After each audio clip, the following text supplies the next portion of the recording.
नमस्कार प्रिय दर्शक बंधु स्पष्ट कथार आज विशेष अध्याय को स्वागत करुचु। आज एक विशेष प्रसंग नहीं आम आज आलोचना करवा आ से प्रसंगटी हूँ लोभ। वास्तव में लोभ कौन, लोभ कहीं एक व्यक्तिर जीवन को आसी थाए। आज जो लोभ गोटे व्यक्तिर जीवन को आसे ता जीवन पर तार माने प्रभाव कौन थाए। मनीष वास्तव में से लोभ पड़ जाए ता जीवन में कौ प्रकार सब समस्या दे से जाए। आज से ही प्रसंग पर आज आम आलोचना करवा जार जार विषय वस्तु हूँ लोभ।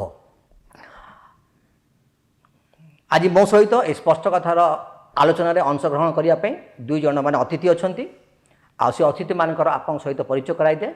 मोर डाहाण पटे अच्छा रेवरेंट संग्राम केशरी सिंह जी की ख्रीष्ट सम्मिलित मंडल जड़े वरिष्ठ पालक। आपण को आज अध्याय को स्वागत करुचु। मोर बाँ पटे अच्छा भाई परेश दास जी की जड़े सांबादिक। तेज आसतु आज ए प्रसंग को आम आलोचना करवा लोभ। वास्तव में लोभ कौन तो रेवरेंट संग्राम सिंह वास्तव में ए लोभ शब्द कौटू आसी आ लोभ शब्द लोभटा कौन एक्चुअली लोभ जहाँ कि इंग्राजी भाषा रे कहा जाए कोवेचसनेस किंबा ग्रीड बोली के मध्य कहा जाए। तेबे यह विशेष करके यार सरल अर्थ रे कहा गले संपत्ति बा जेकोसी भौतिक वस्तुर पाई जो लालसा थाए अतिशय लालसा थाए ताहा पाइबा पाए कौन सी मते ता पाइबार जो लालसा थाए ताकू कहा जाए लोभ बोलिकी। यार मध्य भिन्न भिन्न शब्द सब अच्छी जमती कि लोभ है अत्यंत लोभी लोभ है आहरण प्रिय किंबा यार मध्य अच्छी लुंठन परायण मनोभाव। आज्ञा तो ठीक अच्छे। तो वास्तव में आम एक्चुअली जो लोभर अर्थ कौन तो भाई परेश दास मुझे आपको मैंने पचारे चाहे जे लोभटा वास्तव में कौन आ लोभ एक यदि मैंने व्याख्या करा कह जाए आपको केमती मैंने व्याख्या करेंगे। प्रथम समस्त को नमस्कार जनाए। जो विषयटी आज आम ये आलोचना करुचु से विषय आम अल्प बहुत समस्ते जानू ता कौन किंतु ये विषयटी प्रत्येक मनुष्य पाखरे देखा मिले आला मोर जेतिकी चलता जेतिकी मोर आवश्यक ता बाहरे जदि मु अधिक विषय प्रति अधिक धरतु आपणकर धन संपत्ति हो टंका हो बा आपणकर लोकंकर अनेक लोकंकर जमी प्रति बहुत लालसा थाए। आज्ञा सेमानकर जड़े लोक रही केते बड़ जगह दरकार किंतु गोटे गोटे लोक को आम देखू कई व्यक्ति से माने हे तो 25टा जगह जमी थी 20टा जगह जमी थी। आज्ञा कौन पे एते जमी दरकार। मोर मन पड़े जो प्रसिद्ध औपन्यासिक लियो टॉल्स्टॉयकर गोटे कहानी जोटा कि मु स्कूल रे पाठ पढ़ुले जो पढ़ुली से पढ़ाई तार शीर्षक थिला how much land does a man need. से कहानी यही प्रकार जड़े राजा थिले गोटे राज्य रे राजा थिले। आज्ञा आ से कौन कले ना गोटे घोषणानामा कले जे अमुक तारीख रे अमुक स्थान रे लोक मैंने आसी एकत्र हेबे आ से स्थान रु सेमान को सूर्योदय समय कहवाक पड़ो जे से दौड़े ଆଉ ସେମାନେ ଦୌଡ଼ି ଦୌଡ଼ି ଦୌଡ଼ି ଦୌଡ଼ି ସଞ୍ଜ ସୁଦ୍ଧା ମାନେ ସୂର୍ଯ୍ୟାସ୍ତ ସୁଦ୍ଧା ଆଜ୍ଞା ଯେତିକି ଅଞ୍ଚଳକୁ ସେମାନେ ପରିକ୍ରମା କରିବେ ସେ ସବୁ ଅଞ୍ଚଳ ତାଙ୍କର ହେଇଯିବ। ଆଜ୍ଞା ଆଉ ଜଣେ ଲୋକ ଦୌଡ଼ିବାକୁ ଆରମ୍ଭ କଲା ଆଉ ଦୌଡ଼ି ଦୌଡ଼ି ଦୌଡ଼ି ଦୌଡ଼ି ମଧ୍ୟାହ୍ନ ହେଇଗଲା, ବହୁତ କଷ୍ଟ ହେଉଛି ତାକୁ, ତଥାପି ସେ ଦୌଡ଼ୁଛି। ଆଉ ସେ ଭାବୁଛି ମୁଁ ଯଦି ଆଉ ଟିକେ ଆଗକୁ ଯିବି, ଆଉ ଟିକେ ଅଧିକା ସମୟ ଯଦି ଦୌଡ଼ିବି, ଅଧିକା ଅଞ୍ଚଳ ଅତିକ୍ରମ କରିବି, ତାହେଲେ ମୋତେ ସେତିକି ଜମି ଅଧିକା ମିଳିବ। ଆଉ ସୂର୍ଯ୍ୟାସ୍ତ ବେଳକୁ ସେ ଆସି ଯେତେବେଳେ ସେଇ ସ୍ଥାନରେ ପହଞ୍ଚିଲା ଯେଉଁଠୁ ସେ ଆରମ୍ଭ କରିଥିଲା, ସେ ଏତେ ଦୂର ଏକ୍ସଷ୍ଟେଡ୍ ହେଇଯାଇଥିଲା, ସେ ସେଇଠି ପଡ଼ିଗଲା ଆଉ ମରିଗଲା। ଆଉ ତାକୁ ଯେତେବେଳେ ସେମାନେ ନେଇକି ସମାଧି ଦେଲେ, ସେ ଲେଖକ ଲିଓ ଟଲଷ୍ଟୟ ଲେଖନ୍ତି ତାର ଶେଷରେ ଯେଉଁ ଜମି ତାର ଆବଶ୍ୟକ ହେଲା ତାହା ହେଉଛି 7 ଫୁଟରେ 3 ଫୁଟ। ଆଜ୍ଞା ଏଇଟା ହେଉଛି ଲୋଭର ଗୋଟାଏ ମୁଁ ଭାବୁଛି ଭଲ ଉଦାହରଣ। ଆଜ୍ଞା ଠିକ୍ ଅଛି। ଯେମିତି ମାନେ ଲୋଭ ମାନେ ଏ ଶବ୍ଦଟା ଗୋଟେ ଏମିତି ଆମର ଅତି ପରିଚିତ, ଅତି ନିକଟର, ମାନେ ସମସ୍ତେ ଏହାର ମାନେ ଲୋଭ ଶବ୍ଦ ସହିତ ଆମର ସମ୍ପର୍କ ଯେମିତି ଥାଏ। ଲୋଭ ଅନେକ ସମୟରେ ଆମ ଜୀବନରେ ଆସେ, ଆଉ ଆମର ବ୍ୟକ୍ତିଗତ ଜୀବନ ଯେତେବେଳେ ଆମେ ଯାଉଛୁ ଆମ ଜୀବନଯାତ୍ରାରେ ଲୋଭ ଶବ୍ଦ ସହିତ ଆମର ସମ୍ପର୍କ ମଧ୍ୟ ଥାଏ। ତେବେ ଏ ଲୋଭ ଯେଉଁ ସମୟରେ ଗୋଟେ ବ୍ୟକ୍ତିର ଜୀବନରେ ଆସେ ବା ଯେତେବେଳେ ସେ ଲୋଭରେ ପଡ଼ିଯାଏ କୌଣସି, ୟାକୁ ଆପଣ ଗୋଟେ ପାପ ବୋଲି ଆପଣ ସ୍ୱୀକାର କରୁଛନ୍ତି କି? ତାହେଲେ ଲୋଭ ଗୋଟେ କ'ଣ ପାପ କି? ଲୋଭ ଯେହେତୁ ଏହା ପ୍ରଥମ ବିଷୟ ହେଉଛି ସ୍ୱାର୍ଥ କେନ୍ଦ୍ରିକ ଅଟେ। ଆଜ୍ଞା ମାନେ ଏଇ ଯେଉଁ ଅଭିଳାଷଟା ଆସେ, ଯେଉଁ ଲାଳସାଟା ଆସେ ଯେ ମୋ ପାଖରେ ଯାହା ଅଛି ମୁଁ ସେତିକିରେ ସନ୍ତୁଷ୍ଟ ନୁହେଁ, ଆଜ୍ଞା ଅନ୍ୟ ପାଖରେ ଯାହା ଅଛି ସେଇଟା ବି ମୋର ହେବା ଦରକାର। ଆଜ୍ଞା ତ ଏ ପ୍ରକାର ଚିନ୍ତାଧାରା, ଏ ପ୍ରକାର ମନୋଭାବ ଆଜ୍ଞା। ପ୍ରକୃତରେ ପାପର ମନୋଭାବକୁ ବୁଝାଏ। ଏହାକୁ ମଧ୍ୟ କୁହାଯାଏ ଗୋଟେ ଖାଲି ପାପ ନୁହେଁ, ଗୁରୁତର ପାପ ବୋଲି କୁହାଯାଏ। ଆଜ୍ଞା ଆଉ ଏ ପ୍ରକାର କି ଏହାକୁ ମଧ୍ୟ ଜଘନ୍ୟ ପାପ ବୋଲି କୁହାଯାଏ। କାରଣ ଏପରିକି ପବିତ୍ର ଶାସ୍ତ୍ର ବାଇବଲରେ ମଧ୍ୟ ଏ ବିଷୟରେ ଉଲ୍ଲେଖ ଅଛି। ଆଜ୍ଞା ୟାକୁ ପ୍ରତିମା ପୂଜା ସାଙ୍ଗରେ ତୁଳନା କରାଯାଏ, ଆଜ୍ଞା କିମ୍ବା ୟାକୁ ମଧ୍ୟ ଆଉ ଏ ପ୍ରକାର ଭାବରେ ତୁଳନା କରାଯାଏ ଯେ ଯାହାଠାରେ ଯାହା ଅଛି ସେ ଲୋକଟା ସ୍ୱର୍ଗକୁ ଯାଇପାରିବ ନାହିଁ ବୋଲିକି। ଆଚ୍ଛା ମାନେ ସ୍ୱର୍ଗ ରାଜ୍ୟର ତାଲିକାରୁ ତାକୁ ସେ ବାଦ ପଡ଼ିଯିବ। ବାଦ ପଡ଼ିଯାଏ। ଆଜ୍ଞା ଆଉ ଏହା ଏ ପ୍ରକାର ଏକ ବିଷୟ ଯାହାକୁ ମଧ୍ୟ କୁହାଯାଏ ଯେ ଧନ ଲୋଭ, ଲୋଭ ଶବ୍ଦଟା ପାର୍ଟିକୁଲାର ଆସୁଛି, ତାହା ସମସ୍ତ ଅନିଷ୍ଟର ମୂଳ ବୋଲି କୁହାଯାଉଛି। ଆଜ୍ଞା ମାନେ ଯେତେ ଅନିଷ୍ଟକାରୀ ଚିନ୍ତାଧାରାର ସେଇଠୁ ଆରମ୍ଭ ହେଉଛି। ଆଜ୍ଞା mother of many other sins. ହଁ ରାଇଟ୍। ଠିକ୍ ଅଛି। ତେବେ ମୁଁ ସିଆଡ଼କୁ ଯିବିନି, ବର୍ତ୍ତମାନ ମୁଁ ଯେଉଁଟା ଆପଣ କହିଲେ ମାନେ ଯେଉଁ ଏକ ଜଘନ୍ୟ ପାପ ବା ଏକ ଅପରାଧ ସ୍ୱର୍ଗ ରାଜ୍ୟକୁ ସେ ପ୍ରବେଶ କରିପାରିବନି, ତା ପୂର୍ବରୁ ଯିବା ପୂର୍ବରୁ ମୁଁ ଗୋଟିଏ ବିଷୟ ଜାଣିବାକୁ ଚାହିଁବି ଭାଇ ମାନେ ପରେଶ ଦାସଙ୍କଠୁ। ଅନେକ ସମୟରେ ଆମ ଜୀବନରେ ବି ଲୋଭ ଆସେ, ଆମେ ଗୋଟେ ଟେମ୍ପଟେସନ୍ ପଡ଼ୁ, ଗୋଟେ ଖାଇବାର ମୋର ଗୋଟେ ଭୋକର ମୋର ଲୋଭ, ଯେତେବେଳେ ମୋ ପେଟ ଭର୍ତ୍ତି ହେଇଯାଏ, ମୋ ପେଟ ଯେତେବେଳେ ଭର୍ତ୍ତି ହେଇଯାଏ ମୋର ସେଇ ଯେଉଁ ଲାଳସାଟା ମୋ ଜୀବନରୁ ଚାଲିଯାଏ କି ମୁଁ ମାନେ ପରିତୃପ୍ତ ହୁଏ।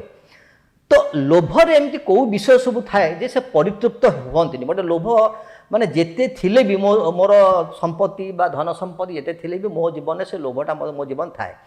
ତ ଲୋଭ ଏକ ମାନସିକ ଭୋଗ ବୋଲି ଆପଣ ବିଚାର କରନ୍ତି କି? ବା ଭୋକ ଏହା ଏକ ମାନସିକ ରୋଗ ବୋଲି ମୁଁ କହିବି। ମାନସିକ ରୋଗ। ଆଜ୍ଞା ଠିକ୍ ଅଛି। କାରଣ କଥାଟା ହେଉଛି ମୁଁ ଯଦି ଈଶ୍ୱରଙ୍କ ଠାରେ ବିଶ୍ୱାସ କରେ, ଈଶ୍ୱର ମୋତେ ଯାହା ଦେଇଛନ୍ତି ତାହା ମୋତେ ସନ୍ତୁଷ୍ଟ କରିବା ଆବଶ୍ୟକ। ଆଜ୍ଞା ହୁଏତ ମୁଁ କିଛି ଆଉ ଟିକେ ଭଲ ଜିନିଷ, ଭଲ ଘରେ ଯଦି ଛୋଟ ଘରେ ରହୁଛି, ମୋର ଇଚ୍ଛା ହେଇପାରେ ଯେ ମୁଁ ଟିକେ ଆଉ ଭଲ ଘରେ ରହିଲେ ଭଲ ହୁଅନ୍ତା। ମୁଁ ଯାହା ଖାଉଛି ହୁଏତ ତାହା ଯଥେଷ୍ଟ ନୁହେଁ, ଆଉ ଟିକେ ଯଦି ଭଲ ଖାଦ୍ୟ ମୋତେ ମିଳନ୍ତା। ସେଇଟା ମୁଁ ଭାବୁନି ସେଇଟାକୁ ଲୋଭ କୁହାଯିବ ବୋଲି, ଆଜ୍ଞା ଆବଶ୍ୟକତା କୁହାଯାଇପାରେ। କିନ୍ତୁ ଯେତେବେଳେ ମୋର ଆଖି ଯାହା ଦେଖୁଛି ମୁଁ ମୁଁ କହିବି ଯେ ସେଇଟା ମୋର ଆସିବା ଦରକାର। ମୋ ପାଖରେ 3ଟା କାର୍ ଥିବ, ଭଲ ମଡ଼େଲର କାର୍, ତଥାପି ମୁଁ କହିବି ସେ ଅମୁକ ବାବୁ ଯେଉଁ କାର୍ଟା ଏବେ କିଣିଲେ ମର୍ସିଡିଜ୍ର, ସେଇଟା ମୋର ନିହାତି କିଣିବା ଦରକାର। ଆଜ୍ଞା ସେତେବେଳେ ମୁଁ ଭାବେ ସେଇଟା ଜଣେ ମନୁଷ୍ୟ ପକ୍ଷରେ ଉଚିତ ନୁହେଁ। ତେବେ ଗୋଟେ ଏଇ ଯେଉଁ ଭୋକଟା, ଲୋଭ ମାନେ ଗୋଟେ ନିଜର କ୍ଷୁଧାକୁ ସେ ପରିତୃପ୍ତ ମାନେ କରେନି। ମୋର ଯେତିକି ଅଛି ମୋତେ ଆହୁରି ଦରକାର, ବା ମୁଁ ସେଇଥିରୁ ଯେମିତି କହୁଥିଲେ ଯେ ମୋ ପାଖରେ 3ଟି କାର୍ ଅଛି, ମୋତେ ଯଦି ମୁଁ ଦେଖିଥିଲି ମୋର ଆଉ ଗୋଟେ ଭଲ କାର୍ ଯଦି କାହା ପାଖରେ ଅଛି ତ ମୋତେ ବି ସେଇଟା ମାନେ ହାସିଲ କରିବାର ଅଛି। ତ ଏକ ମାନେ ଏଇ ଯେଉଁ ଲୋଭଟା ଗୋଟେ ମଣିଷକୁ କେଉଁ ସ୍ତରକୁ ସେ ନେଇଯାଏ? ଲୋଭଟା ଖାଲି ସେ ଗୋଟିଏ ବିଷୟରେ ସୀମିତ ରହେ ନାହିଁ, କାରଣ ଲୋଭ ହେଉଛି ଗୋଟେ ଏମିତି ଗୋଟେ ବିଷ ଯେ ସେ କେବେ ବି ସନ୍ତୁଷ୍ଟ ନୁହେଁ। ଆଜ୍ଞା ଯାହା ଅଛି ସେତିକିରେ ସେ ତୃପ୍ତ ନୁହେଁ, ସବୁବେଳେ ଅଧିକରୁ ଅଧିକ ପାଇବା ପାଇଁ ଚାହେଁ ଏବଂ ସେ ଅନୁସାରେ ମଧ୍ୟ ସେ ନାନା ପ୍ରକାରକୁ ଚକ୍ରାନ୍ତ କରିବା ପାଇଁ ଚେଷ୍ଟା କରେ। ଆଜ୍ଞା ଲୋଭ ଏ ପ୍ରକାର ଗୋଟେ ପାପ ଯାହାକି ଅନ୍ୟାନ୍ୟ ପାପ ଆଡ଼କୁ ମଣିଷକୁ ଚାଳିତ କରିଥାଏ। ଆଜ୍ଞା ଏହା ହୁଏତ ମନୁଷ୍ୟକୁ ମିଛ କହିବା ପାଇଁ ପ୍ରବର୍ତ୍ତାଇବ ଆଜ୍ଞା କିମ୍ବା କାହାକୁ ଠକିବା ପାଇଁ ବୋଲିକି ପ୍ରବର୍ତ୍ତାଇବ, ଉସ୍କେଇବ, କିମ୍ବା ଦରକାର ପଡ଼ିଲେ ଚୋରି କରିବା ପାଇଁ ମଧ୍ୟ ପଛେଇବ ନାହିଁ। ଆଜ୍ଞା କାରଣ ଏଇଟା ତାଙ୍କ ପାଖରେ ଅଛି, ମୋ ପାଖରେ ଦରକାର, ଆଜ୍ଞା ମୁଁ ଯଦି କିଣିପାରୁନି ତାହେଲେ କୌଣସି ମୋତେ ଉଠେଇ ନେବି। ଆଜ୍ଞା ଏ ପ୍ରକାର ଭାବରେ ବିଭିନ୍ନ ପ୍ରକାର ପାପ ଆଡ଼କୁ ବା କୁକାର୍ଯ୍ୟ ଆଡ଼କୁ ଏପରିକି ଏବଂ ହତ୍ୟା ବି ଦରକାର ପଡ଼ିଲେ ସେଇଟା ମଧ୍ୟ ନର ହତ୍ୟାକୁ ମଧ୍ୟ ଏହା ଚାଳିତ କରିଦିଏ। ଠିକ୍ ଅଛି। ଯେମିତି ଆପଣ କହିଲେ ଯେ ଲୋଭ ଅନେକ ବିଷୟକୁ ଆପଣ ଯେମିତି ମୁଁ କଥାରୁ ବୁଝିଲି ଯେ ଜନ୍ମ ଦିଏ, ଯେମିତି ଗୋଟେ ମାନେ ଯେମିତି ଚୋରି ବା ଆଉ ଯାହା ବିଷୟ ଗୁଡ଼ା ଆପଣ କହିଲେ ଯାହାକୁ ଅନ୍ୟାନ୍ୟ ପାପର ଜନ୍ମଦାତ୍ରୀ ଜନ୍ମଦାତା କୁହାଯାଏ। ତ ସେଇଟା ମୁଁ ସେଇଠୁ ଯିବି ଭାଇ ମାନେ ପରେଶ ଦାସଙ୍କ ପାଖକୁ।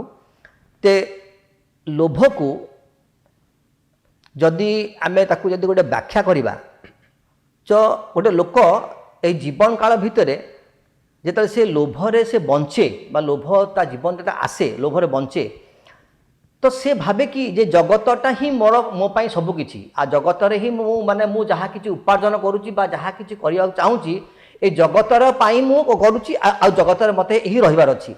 ତ ତା ଜୀବନରେ ଏ ପ୍ରକାର ଭାବନା ଗୁଡ଼ାକ କାହିଁକି ଆସେ? ଦେଖନ୍ତୁ, ଏ ପ୍ରକାର ଭାବନା ଆସିବାର ଗୋଟେ ମୂଳ କାରଣ ହେଲା ଯେ ଲୋକମାନେ ଭାବନ୍ତି ଯେ ଯେତିକି ଆମର ଅଛି ତା ହୁଏତ ଜୀବନ କାଳ ମଧ୍ୟରେ ଯଥେଷ୍ଟ ହେବ ନାହିଁ। ଆଚ୍ଛା ଆଜ୍ଞା। କି ହୁଏତ କିଏ ଭାବେ ଯେ ମୋର ସିନା ଗୋଟିଏ ଘର ଅଛି କି 2ଟି ଘର ଅଛି କି 3ଟି ଜମି ଅଛି, ମୋର ତ 5ଟି ପିଲା ଅଛନ୍ତି, ସେମାନଙ୍କ ପାଇଁ ହୁଏତ ଏହା ଯଥେଷ୍ଟ ନ ହେଇପାରେ। ତେଣୁ ମୁଁ ଯେତେ ଅଧିକ ଉପାର୍ଜନ କରିପାରିବି ବା ଯେତିକି ଅଧିକ ହାସଲ କରିପାରିବି, ଧନ ସମ୍ପତ୍ତି ହଉ ଟଙ୍କା ହଉ ଯାହା ହଉ, ତାହେଲେ ସେଇଟା ମୋ ପାଇଁ ସୁବିଧାଜନକ ହେବ, ମୋ ପରିବାର ପାଇଁ ସୁବିଧାଜନକ ହେବ, ମୋ ପିଲାମାନଙ୍କର ଅସୁବିଧା ମାନେ ମୁଁ ସାରା ଜୀବନ ପୁରା ମୁଁ ଆରାମରେ ରହିବି। କାରଣ ସେ ଲୋକଟି ଏଇ ପୃଥିବୀ ଛଡ଼ା ପୃଥିବୀ ବାହାରେ ଯେ ଆଉ ଗୋଟିଏ ପୃଥିବୀ ଅଛି, ଆଜ୍ଞା ପୃଥିବୀ ବାହାରେ ଯେ ଆଉ ଗୋଟିଏ ଜୀବନ ଅଛି, ମୋତେ ଯେ ଏଇ ପୃଥିବୀ ଛାଡ଼ି ଯିବାକୁ ପଡ଼ିବ, ମୋର ପିଲାମାନଙ୍କୁ ବି ଦିନେ ଏଇ ପୃଥିବୀ ଛାଡ଼ି ଯିବାକୁ ପଡ଼ିବ, ଆଉ ଯାହା ଧନ ସମ୍ପତ୍ତି ମୁଁ କରିବି ସେ ସବୁ ଯାକ ଯାହା ବି ମୋର ଅର୍ଜନ କରିଥିବି ସେ ସବୁ ଏଇଠି ପଡ଼ି ରହିବ। ଆଜ୍ଞା ସେଇ କଥାଟାକୁ ଲୋକମାନେ ବିଶେଷ ଚିନ୍ତା କରନ୍ତି ନାହିଁ। ଆଜ୍ଞା। ତ ଯେତେବେଳେ ଆମେ ଏଇ ଜଗତରେ ରହୁଛୁ, ଆଉ ଯେମିତି କହୁଥିଲେ ଯେ ମୁଁ ଯାହା କିଛି ବି ଏଇଠି ମୁଁ ଉପାର୍ଜନ କରୁଛି, ହୁଏତ ମୋତେ ମୁଁ ଭାବୁଛି ମୋର ଏଇଟା ନିଅଣ୍ଟା ପଡ଼ିବ, ତେଣୁ ମୁଁ ଆହୁରି ଅଧିକ ସମ୍ପତ୍ତି ବା ଅଧିକ ମୋ ଜାଗା ବା ଅଧିକ ବିଷୟ ମୋ ଜୀବନରେ ଠୁଳ କଲେ ମୁଁ ଶାନ୍ତି ରହିବି। ମୁଁ ଟିକେ ମାନେ ଭିନ୍ନ ମାନେ ପ୍ରଶ୍ନ ଆଡ଼କୁ ଯିବି। ଆପଣ ଯେଉଁ କଥା କହୁଥିଲେ ପାପ, ତ ବାସ୍ତବରେ ଏଇ ଯେଉଁ ଯେତେବେଳେ ଲୋଭ ଯେତେବେଳେ ପାପକୁ ଜନ୍ମ ଦିଏ, ଆଉ ପାପ ଗୋଟେ ମଣିଷର ବ୍ୟକ୍ତିତ୍ୱକୁ ନଷ୍ଟ କରେ ବୋଲି ଆପଣ ବିବେଚନା କରୁଛନ୍ତି? ପାପ ପ୍ରକୃତରେ ଆରମ୍ଭରୁ ମନୁଷ୍ୟର ବ୍ୟକ୍ତିତ୍ୱକୁ, ମନୁଷ୍ୟର ଚରିତ୍ରକୁ ସେ ନଷ୍ଟ କରିଛି। ଆଜ୍ଞା। କାରଣ ଯେତେବେଳେ ଆମେ ସୃଷ୍ଟିର ବିବରଣକୁ ଚାଲିଯାଉ, ପରମେଶ୍ୱର ପ୍ରଥମ ମନୁଷ୍ୟକୁ ଯେତେବେଳେ ସୃଷ୍ଟି କଲେ ତାଠାରେ ପାପ ନଥିଲା, କିନ୍ତୁ ଯେତେବେଳେ ସେ ଈଶ୍ୱରଙ୍କର ଆଜ୍ଞା ଲଙ୍ଘନ କଲା ଏବଂ ଈଶ୍ୱରଙ୍କର ବିରୁଦ୍ଧାଚରଣ କଲା, ପାପ ପ୍ରବେଶ କଲା ଏବଂ ଯେଉଁ ପାପ କି ତାର ଚରିତ୍ରକୁ, ତାର ଗୁଣକୁ, ତାର ବ୍ୟକ୍ତିତ୍ୱକୁ ନଷ୍ଟ କଲା। ଲୋଭ ମଧ୍ୟ ଏ ପ୍ରକାର ଗୋଟେ ପାପ। ଜଣେ ମନୁଷ୍ୟକୁ, ଆଉ ଜଣେ ଲୋକ ହୁଏତ ସେ ଭଲ ଲୋକ ହେଇଥାଇପାରେ ସମାଜର ଦୃଷ୍ଟିକୋଣରେ, କିନ୍ତୁ ତା ହୃଦୟ ଭିତରେ, ତା ମନ ଭିତରେ ଯଦି ଲୋଭ ମାଡ଼ି ବସିଲା ବା ସେଠି ପଢ଼ିବାକୁ ଲାଗିଲା, ସେ ଆଉ କାହାକୁ ଚିହ୍ନିବ ନାହିଁ। ଯାହାର କାହା ପାଖରେ କିଛି ଜିନିଷ ଅଛି କିମ୍ବା ଟଙ୍କା ପଇସା କାହାର ବଢ଼ିଯାଉଛି, କାହାର ପ୍ରମୋସନ୍ ହେଇଯାଉଛି କିମ୍ବା ବିଭିନ୍ନ ବିଷୟ, ବିଭିନ୍ନ କ୍ଷେତ୍ରରେ ସେ ଚାହିଁବ ସବୁବେଳେ ଯେ ତାହାର ଅଛି, ମୋର କାହିଁକି ନାହିଁ, ଆଉ ମୋର ସେଟା ଆସିବା ଦରକାର ପଡ଼େ ତାଠାରୁ ମୁଁ ଛଡ଼େଇ ନେବା ଦରକାର। ଏଇ ଯେଉଁ ଚିନ୍ତାଧାରାଟା ଆସେ, ତାମାନେ ଏଇଟା ଗୋଟିଏ ପାପରୁ ଆଉ ଗୋଟେ ପାପ ଆଡ଼କୁ କଢ଼େଇ ନେଉଛି। ଆଉ ସେଥିପାଇଁ ଜଣେ ମନୁଷ୍ୟର ସେଇ କ୍ଷେତ୍ରରେ ତାର ଚରିତ୍ର, ତାର ସ୍ୱଭାବ, ତାର ବ୍ୟକ୍ତିତ୍ୱ रे आंच आସୁଛି। ଆଜ୍ଞା ଠିକ୍ ଅଛି। ତ ଯେମିତି କହୁଥିଲେ ଯେ ଲୋଭ ଏକ ଏକ ଖରାପ ଏକ ମନୋଭାବ। ଯଦି ମୋର ମନୋଭାବଟା ଖରାପ ଯେମିତି କହୁଥିଲେ ମାନେ ମୋତେ ଯଦି ମୋର ନାହିଁ ଆଉ ମୋତେ ତାଠୁ ପାଇବାର ଅଛି ବା ତାଠୁ ଅଧିକ ମୋତେ ମୋର ଉପାର୍ଜନ କରିବାର ଅଛି ବା ଅଧିକ ମୋ ପରିବାର ପାଇଁ ମୋତେ ରଖିବାର ଅଛି, ଏଇଟା ଗୋଟେ ଲୋକର ଗୋଟେ ମାନସିକ ଅବସ୍ଥା ବା ମାନସିକ ଏକ ଖରାପ ମାନେ ମନୋଭାବ ବୋଲି ଆମେ ତାକୁ ମାନେ କହିପାରିବା। ତ এইটা ଆପଣ ବିବେଚନା କରୁଛନ୍ତି ଯେ ଲୋଭଟା ଯେ ମଣିଷର ଏକ ପ୍ରବୃତ୍ତିରୁ ଆସେ ନା ନା ହୃଦୟରୁ ଆସେ, ଏଇଟା କେମିତି ଆସେ ଗୋଟେ ମଣିଷ ଜୀବନକୁ ଏଇଟା କେମିତି ପ୍ରବେଶ କରେ? ଶୁଣନ୍ତୁ, ଆମେ ଯଦି ଈଶ୍ୱରଙ୍କ ବାକ୍ୟ ବାଇବେଲକୁ ଯିବା, ବାଇବେଲ କହେ ଯେ ପ୍ରତ୍ୟେକ ମନୁଷ୍ୟ ଜଣେ ପାପୀ। ଆଜ୍ଞା ପ୍ରତ୍ୟେକ ମନୁଷ୍ୟ ଯଦି ପାପୀ, କେହି ଜଣେ ଭଦ୍ରଲୋକ ନାହିଁ, କେହି ଜଣେ ଭଲ ଲୋକ ନାହିଁ। ଆଜ୍ଞା ସମସ୍ତେ ଈଶ୍ୱରଙ୍କ ଦୃଷ୍ଟିରେ ପାପ କରି ଅଛନ୍ତି। ତାହେଲେ ଏଇ ଲୋଭଟା ତ ପାପ ଭିତରେ ଆସୁଛି।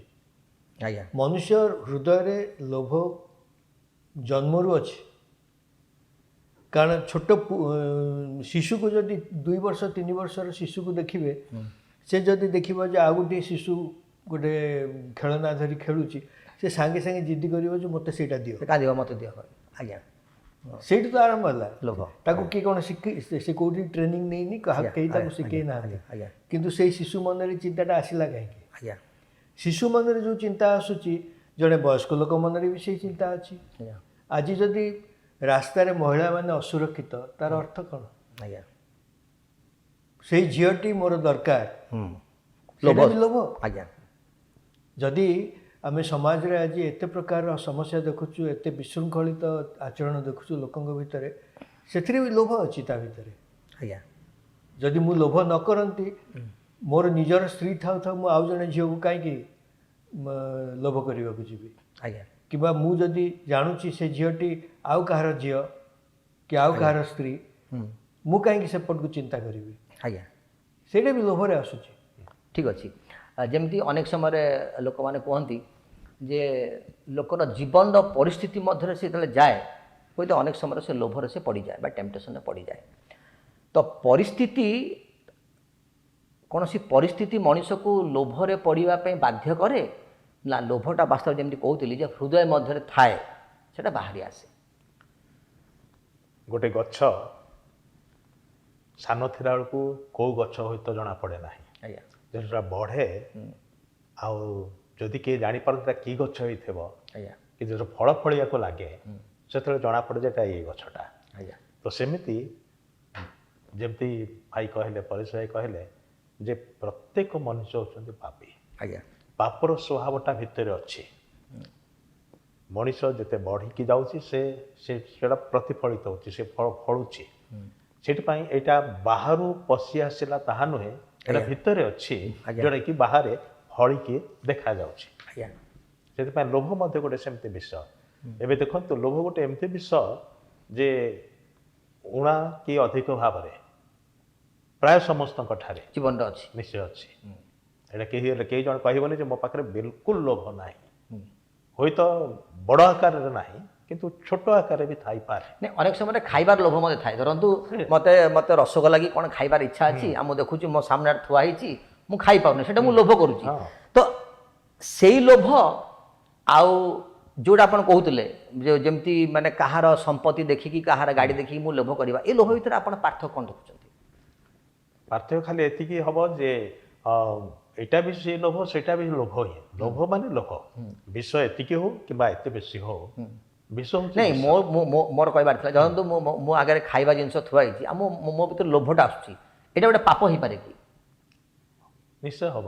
ଏଇଟା ମାନେ ତାକୁ ଆମେ ଗୋଟେ କ୍ୟାଟେଗୋରୀ କରିପାରିବା ଯେଉଁ ଛୋଟ, ମାନେ ଏଇଟା ମାନେ ଲୋଭଟା ଛୋଟ ପାପ କି ବଡ଼ ପାପ, ଏମିତି ଏଇ ଟାଇପ୍ର କିଛି ମାନେ କ୍ୟାଟେଗୋରୀ? ଦେଖନ୍ତୁ, ପାପର କ୍ୟାଟେଗୋରୀ କରିଲେ କିଛି ଲାଭ ନାହିଁ। ଲାଭ ନାହିଁ। କାରଣ କ'ଣ, ମୁଁ ଯେମିତି କହିଲି, ବିଷ ଏତିକି ଖାଇଲେ ବି ନଷ୍ଟ କରିବ, ଏତେ ପରିମାଣରେ ଖାଇଲେ ବି ନଷ୍ଟ କରିବ। କାରଣ ତାର ରିଜଲ୍ଟ ହେଉଛି ସେୟା। ଆଜ୍ଞା ତ ସେମିତି ଲୋଭ ମଧ୍ୟ ଗୋଟେ ଏମିତି ବିଷ, ଯେଉଁଟା ଅଳ୍ପ ଥାଉ କିମ୍ବା ବହୁତ ଥାଉ, ସେଥିପାଇଁ ପବିତ୍ର ବାଇବେଲ ତାକୁ ପାପ ବୋଲିକି ଘୋଷଣା କରେ। ଆଜ୍ଞା ଆଉ ଏ ପ୍ରକାର କି ତାହା ଏତେ ଭୟଙ୍କର ଯେ ଜଣେ ଲୋକ ପାଖରେ ତାହା ଅଛି, ସେଟା ସେ ଛାଡ଼ି ପାରୁନାହିଁ, ବାହାରି ପାରୁନାହିଁ ସେଥିରୁ, ତାମାନେ ସେ ସ୍ୱର୍ଗ ରାଜ୍ୟକୁ ଯାଇପାରିବ ନାହିଁ। ଆଜ୍ଞା ଅନନ୍ତ କାଳରେ ସେ से जोठिकी आनंदर स्थान सेठिकी जाइपारिब नाही कारण परमेश्वर स्पष्ट करी कहते लोभी माने जाइपारिबे नाही ଯାଇପାରିବେ ईश्वर राज्य से अधिकार ना ताले चिंता कर देखु एटा अल्प हो कि बहुत हो पाप जोटा कि ईश्वर पसंद करते ना एवं आम मान को एथरू बाहरी आसवा दरकार ଠିକ ଅଛି ମୁଁ ଯେମିତି ଟିକେ ଇଣ୍ଟରପ୍ଟ କଲି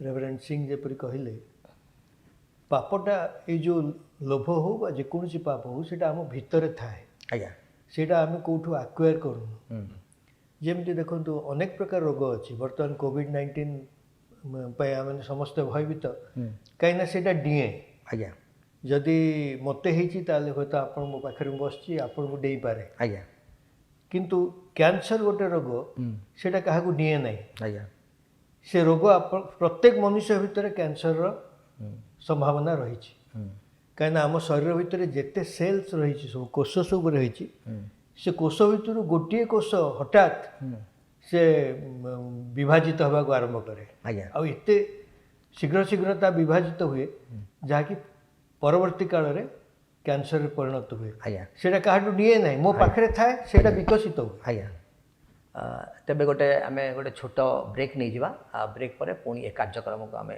ଆଗେଇ ନେବା ତେବେ ଦର୍ଶକ ବନ୍ଧୁ ଗୋଟେ ଛୋଟ ବ୍ରେକ୍ ନେବା ଗୋଟେ ଛୋଟ ବିରତି ନେବା ମାନେ କୁଆଡ଼େ ଯାଆନ୍ତୁନି ଦେଖୁଥାନ୍ତୁ ସମ୍ପର୍କ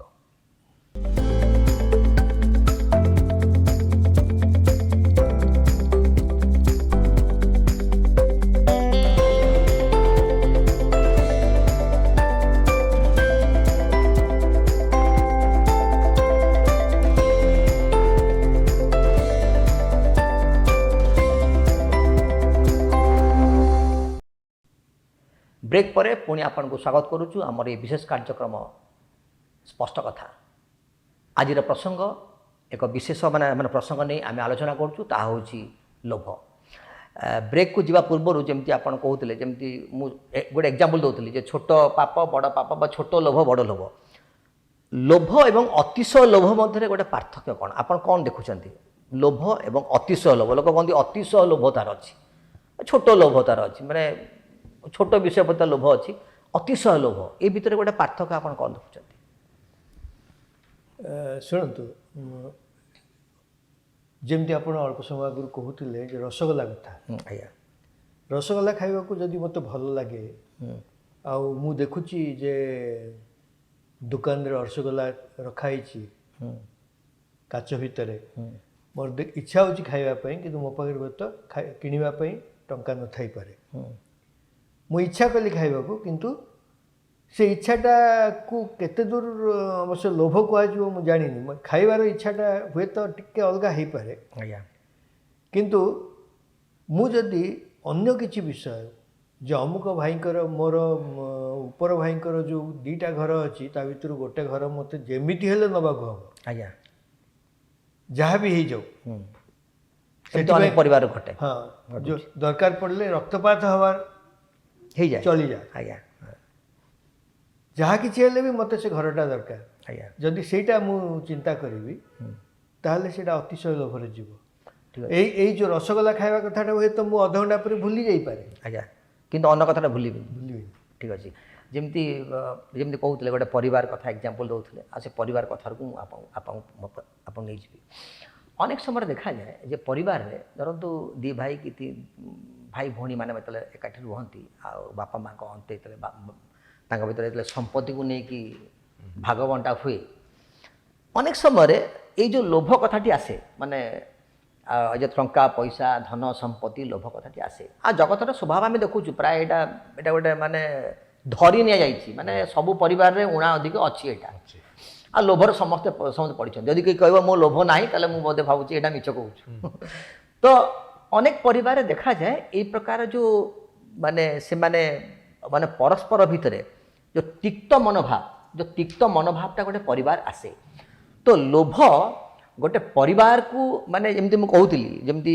ପୂର୍ବରୁ କହୁଥିଲି ଯେ ଯେମିତି ପାପ ଲୋଭରୁ ଯେଉଁ ପାପ ଜନ୍ମ ହୁଏ ପାପ ଜଣେ ବ୍ୟକ୍ତିର ବ୍ୟକ୍ତିତ୍ୱକୁ ଯେତେବେଳେ ସେ ନଷ୍ଟ କରିଦିଏ ସେତେବେଳେ ଏ ତିକ୍ତତା ତା ଜୀବନରେ ଆସେ ତେବେ ଏଇ ଯେଉଁ ପରିବାରରେ ଏଇ ଯେଉଁ ଯେତେବେଳେ ମାନେ କୌଣସି ପ୍ରକାର ସମ୍ପତ୍ତିକୁ ନେଇକି ଯେତେବେଳେ ତିକ୍ତତା ହୁଏ ବା ଯେତେବେଳେ କୌଣସି ପ୍ରକାର ମାନେ ବିଶୃଙ୍ଖଳା ହୁଏ ବା परस्पर मध्य भूल बुझामणा हुए गोटे परिवार जो गठन थाए ता नष्ट हो जाए माने संपर्क नष्ट हो जाए सबकिछि भितर गोटे विभेद आसी जाए तो एभली परिस्थिति जिते गोटे परिवार जाए आउ जिते से माने ए प्रकार एक सुंदर बुझामणा भितर से माने जाई पारंतिनी तो एटा गोटे कारण माने हेई पारे कि जे तांको भितर से जो लोभटा जेमति अतिशय लोभटा माने लोभ तो अच्छी ठीक अच्छी जो अतिशय लोभटा डेभलप करने द्वारा या घटे बोली आपण विचार करछन्ती हाँ सेटा मूल कारण हम कारण जिते गोटे परिवार भाई भौणी कथा कहले बा भाई मान कथा कहले पितांकर अंते से जमी बाड़ी भाग विभाग हुए तो सेठी हूँ तो जड़े कहब जे ना मोर आउ टिके अधिका दरकार तो सेटा को नहीं से गंडगोल करने सृष्टि करे तो अतिशय लोभ हेतु सेटा होचे माने सामान्य लोभ नुई हाँ आउ भिन्नता हूँ यह कौन जे लोभ एवं अतिशय लोभ मध्य भिन्नता हूँ कौन लोभ हूँ कौन मोर सेटा मो पाइबा को चाहूँगी गोटे चाहूवा विषय अतिशय लोभरे कौन विषयटा तार अच्छी किंतु ता पाखे सेटा रही सेटा मो पाख आसवा दरकार तो सेठी समस्या सृष्टि हुए नहीं मो कथा लोभटा गोटे गोटे सीमा रेखा भितर थाए माने अल्प लोभटा जमती रसगोला खाइबार अच्छी मो गोटे माने तारी भितर मु रहिली किंतु माने अतिशय लोभटा ता सीमा रेखा को से डेई जाए माने ए आपनकर कथार मु जा बुझिली माने ताहा सब सीमा को से डेई जाए जा माने जा द्वारा मनुष्य भितर ए प्रकार विशृंखला गंडगोल आ टंका पैसा कोठी माने माने विवाद मूल विषय होची कोन माने सेटा ता पाखरे अछि सेटा ही मो पाखु आसीवा दरकार माने ता भଳି जिंस आमे कि समय आगु कथार्ता करथिले आ परेश भाई भी कहथिले जे मो पाखरे अछि तीनटा कार किंतु तांको पाखरे नोआ मॉडल रो कारटा अछि मो पाखे सेटा रहबा तो मो सेटा किनिबा दरकार कहले मु शोरूम को गली नहीं आसिले सेटा गोटे अलग विषय किंतु ये अतिशय लोभरे कौन होची ना से जो गाड़ीटा चलाउची से गाड़ीटा मते नबा पड़िबो अच्छा तो अनेक समय तो भाई परेश दादा आम देखू जे परिवार भितर जो गोटे परिवार भितर थांती बा अन्य परिवार जो कंपारिजन हुए आउ जो देखती जो स्त्री मान जो जाती अन्न घर को बुलिया जाती तांको घरे ए प्रकार सब जिनस गुड़ा अच्छी आम घरे ना तांको घर चलनी ए प्रकार आम घरे ना ये जो प्रकार जो टेम्पटेशन बा लोभर जो पड़ी जाती तुलना जो तुलनात्मक अच्छी तो या आपण केम देखुं देखु पृथ्वी गोटे एपरी स्थान जोठिकी विभिन्न विषय रही आने देखुचु आमर जीवन काल भितर बहुत किसी नुआ नुआ विषय घटुची नुआ नुआ विषय आविष्कार करा जाउची नुआ नुआ विषय व्यवस्था आसूची नुआ नुआ जिनिस तैयारी होउची आविष्कृत होउची लोक मैंने व्यवहार करुँच तेणु धरतु 20 वर्ष तले कि 25 वर्ष तले आम सेलफोन देखी नथिलु आज समस्त हाथ में सेलफोन अच्छी तेणु जेहेतु सेटा आवश्यक अनेक मुझे देखी आज भी जो स्मार्टफोन जुगरे भी अनेक लोक अच्छा जो मान पाखे से छोट चिपा बोताम वाला अच्छी टेलीफोन अच्छी आने they are very happy using that हाँ से कहते जे ना स्मार्टफोन आमर आवश्यकता ना यही फोन मोपाई यथेष्ट तेणु मुझे भावी जे मोर से लेटेस्ट फोनटा ही दरकार ता तलू मुझे ना ताले से मु लोभ बोली कहबी ना कारण से आवश्यकता हो पारे अनेक समय घर आम देखुचे पिला भितर भी मैंने बापा माँ कहते मत यही टाइप फोन बर्तमान बजार को आस मत दरकार तेणु तापई छोट पिला माने मिलला नहीं बोली से आत्महत्या भी कर दू हाँ ए प्रकार हो से प्रकार भी खबर हमें पाऊँ आज्ञा किंतु विषय हूँ जे यही जो विषय गुड़िक व्यक्तिगत भाव आमर अनुशीलन करने दरकार मन भितर जे यहाँ कौन प्रकृत में मोर आवश्यकता अच्छी आज्ञा से विषयटा को आम करूना बरং आम कहूँ यहाँ जेहेतु आवेलेबल अच्छी जेहेतु यहाँ मिलूँ मार्केट रे तेणु मत यहाँ निश्चित भाव में दरकार आज्ञा ठीक अच्छे आपड़ जमी गोटे आरंभ गोटे गोटे कथा कहले लुंठन से शब्दटा मन रखी लुंठन परायणता अनेक से शब्द विषय एत धारणा न बुझीपार न तेरे ये अतिशय लोभ आउ जो जमी लोभ अतिशय लोभ भर गोटे पार्थक्य आप बुझेले ये जो लुंठन परायणता ये शब्दटा कौन या केमती आप माने बुझे पारे या सहित अतिशय लोभर कौन संपर्क कौन ସେଇଟା ଯେମିତି ମୁଁ ୟା ପୂର୍ବରୁ କହୁଥିଲି ଯେ ଜଣଙ୍କ ପାଖରେ ମାନେ ଲୋଭ ହେଉଛି କ'ଣ ମୋର ଏତିକି ଅଛି କିନ୍ତୁ ସେତିକି ଯଥେଷ୍ଟ ନୁହଁ ଅଧିକା ଦରକାର ଆଜ୍ଞା କିନ୍ତୁ ଲୁଣ୍ଠନ ପରାୟଣତା ହେଉଛି କ'ଣ ମାନେ ଛଡ଼ିକି ନେବା ଛଡ଼େଇକି ନେଇଯିବା ଆଚ୍ଛା ଦରକାର ପଡ଼ିଲେ ତାକୁ ମାରିଦେଇ ପଛେ କିମ୍ବା ଆଉ କ'ଣ କରିବି ପଛେ କିନ୍ତୁ ସେଇ ଜିନିଷଟା ମୋତେ ନେବାକୁ ପଡ଼ିବ ନେବି ସେଇଟା ହେଉଛି ଲୁଣ୍ଠନ ପରାୟଣତା ଆଚ୍ଛା ତେବେ ଏଇଟା ହେଉଛି ଗୋଟେ ମାନେ କ'ଣ ମାନେ ମାନେ ପାଇବାର ଗୋଟେ ଶେଷ ମାନେ ଅସ୍ତ୍ର ମାନେ ମୋତେ ଯଦି ଭଲ ବାଟରେ ମିଳୁନି ତାହେଲେ ମୁଁ ଏଟାକୁ କୁହାଯିବ ଲୋଭର ଚରମ ସୀମା ଚରମ ସୀମା ଠିକ୍ ଅଛି ଲୋଭର ଚରମ ସୀମା ତ ଠିକ୍ ଅଛି ତେବେ ଆଜି ପାଇଁ ତ ଏଇଠି ସମୟ ଆମର ସମାପ୍ତ ହୋଇ ଆସୁଛି ଆପଣମାନେ ସୁନ୍ଦର ଲୋଭ ବିଷୟରେ ବୁଝେଇଲେ ବାସ୍ତବ ଲୋଭ କ'ଣ ଲୋଭ କାହିଁକି ଏକ ବ୍ୟକ୍ତି ଜୀବନକୁ ଆସିଥାଏ ଆସିବା ଦ୍ୱାରା ଗୋଟେ ବ୍ୟକ୍ତିତ୍ୱ ଜୀବନରେ ବା ଏକ ବ୍ୟକ୍ତିର ଜୀବନରେ କ'ଣ ସବୁ ମାନେ ଆମର ପ୍ରଭାବ ପକାଇଥାଏ ଆଉ ଆପଣମାନେ ଆପଣଙ୍କର ସମ୍ପର୍କ ଷ୍ଟୁଡ଼ିଓକୁ ଆସିଲେ ଆପଣଙ୍କର ବହୁ ଚିନ୍ତିତ ମତାମତ ରଖିଲେ ଆପଣଙ୍କୁ ଧନ୍ୟବାଦ ଦେଉଛି ଆଉ ଦର୍ଶକ ବନ୍ଧୁ ମୁଁ ମାନେ ବିଶ୍ୱାସ କରେ ଯେ ଆଜି ଯେଉଁ ଆଉ ଏ ଯେଉଁ ମାନେ ପ୍ରସଙ୍ଗ ନେଇ ଆମେ ଆଲୋଚନା କରିଛୁ ଆମେ ଆପଣମାନେ ନିଶ୍ଚିତ ଭାବରେ ବୁଝି ପାରିଥିବେ ଯେ ବାସ୍ତବରେ ଲୋଭ କ'ଣ ଆଉ ଲୋଭ ହେଉଛି ଏ ପ୍ରକାର ଏକ ବିଷୟ ଯାହା ଏକ ବ୍ୟକ୍ତିର ବ୍ୟକ୍ତିତ୍ୱକୁ ସେ କ'ଣ କରେ ନା ନଷ୍ଟ କରିଦିଏ ଲୋଭ ଅନେକ ସମୟରେ ଆମ ଜୀବନକୁ ସେ ନିୟନ୍ତ୍ରଣ କରିଥାଏ ଆମ ଜୀବନର ଗତିପଥରେ ସେ କର୍ତ୍ତୃତ୍ୱକୁ ସେ ରଖେ ଏବଂ ଆମ ଜୀବନକୁ ଆମେ ଯୁଆଡ଼େ ଚାହିଁବାକୁ ଇଚ୍ଛା କରୁ ବା ଯିବାକୁ ଇଚ୍ଛା କରୁ ସେ ତା ନିୟନ୍ତ୍ରଣ ମଧ୍ୟ ତାକୁ ରଖେ ଲୋଭ ଏକ ପାପ ଅଟେ ମୁଁ ମାନେ ବିଶ୍ୱାସ କରେ ଯେ ଆପଣ ଏ ଅଧ୍ୟାୟରେ ଆପଣମାନେ ନିଶ୍ଚିତ ରୂପେ ଉପକୃତ ହୋଇଥିବେ ଏବଂ ଆସନ୍ତା ସପ୍ତାହରେ ମଧ୍ୟ ଏହି ପ୍ରସଙ୍ଗ ନେଇ ଆମେ ଆଲୋଚନା କରିବୁ ତେବେ ସେ ପର୍ଯ୍ୟନ୍ତ ଆମକୁ ବିଦାୟ ଦିଅନ୍ତୁ ରହିଲୁ ନମସ୍କାର।